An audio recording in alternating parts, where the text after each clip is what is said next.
You know, sometimes there are shows that should just know when to end, shows that should know when to take the win, leave at the right time, and give us a satisfying wrap up, a great ending. Because the alternative is dragging out the story, stacking twist on twist, and trying to outsmart your own audience. And honestly, Stranger Things had that moment in season 4 where they could have just called it. Maybe with a slightly different ending, sure, but overall, we could have been happy. Instead, Netflix went, nope, uno mas. And it feels like we're getting the classic modern series package. Longer episodes, more exposition, characters standing around explaining the plot to each other like they're reading the wiki out loud, and somehow everything moves forward at the speed of a shopping cart with one broken wheel.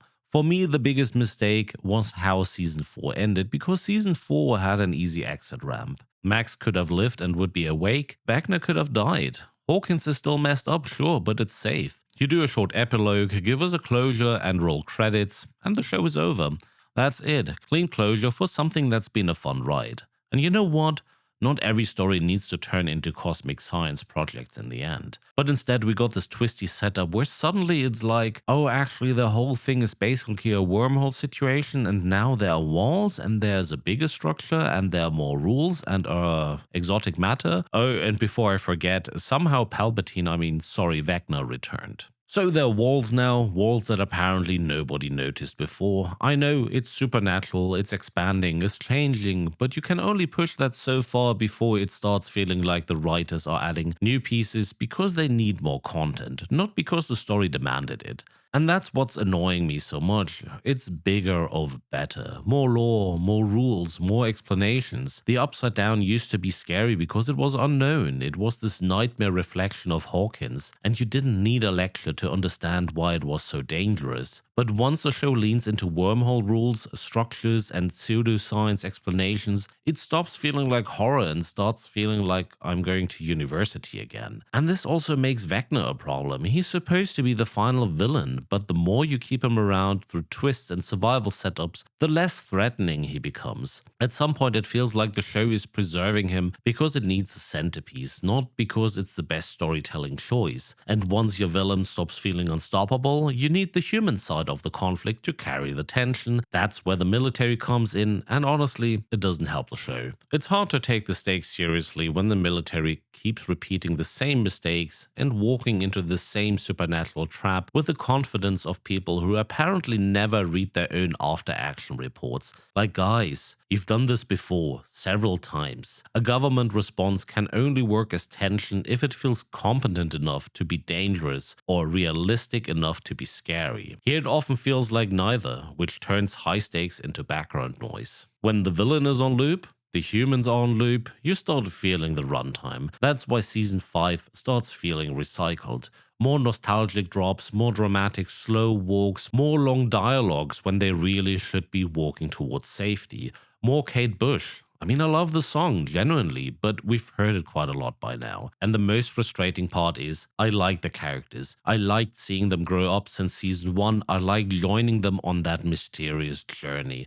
It's also not that Stranger Things suddenly became bad overnight. It's more like it can't let go when and where it should. A little bit like Game of Thrones messed up their big finale. Different reasons, but it's the same feeling. I know some people love slower character scenes. I do too when they earn it. But lately it feels like the characters aren't having conversations because the story needs it. They're having a conversation because the episode is long and somebody has to fill that runtime. And sadly, one more example of season 5 feeling like it's juggling too much at once, Will.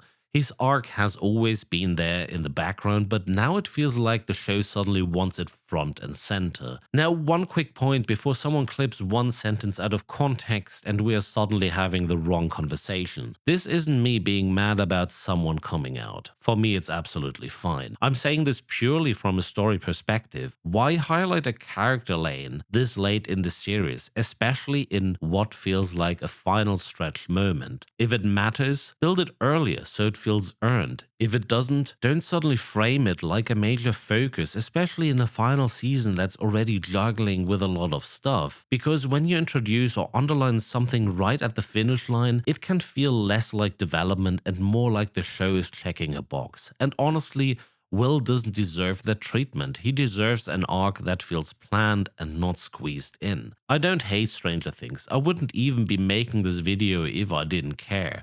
The show earned a lot by being fun, atmospheric, and heartfelt. That's exactly why season 5 worries me, because instead of closing the book, it feels like the show is trying to add extra chapters, more mythology, more explanations, more one last twist, when what it really needs is focus and not a potential spin off. If season 5 sticks the landing, I'll happily admit I was wrong. I wanted to end strong. I want the finale to prove me wrong. But right now, it feels like Stranger Things is risking its legacy for one more season of bigger and louder, when season 4 already proved it could have ended with a strong conclusion. Honestly, sometimes the smartest thing a show can do is not outsmart the audience, it's to end.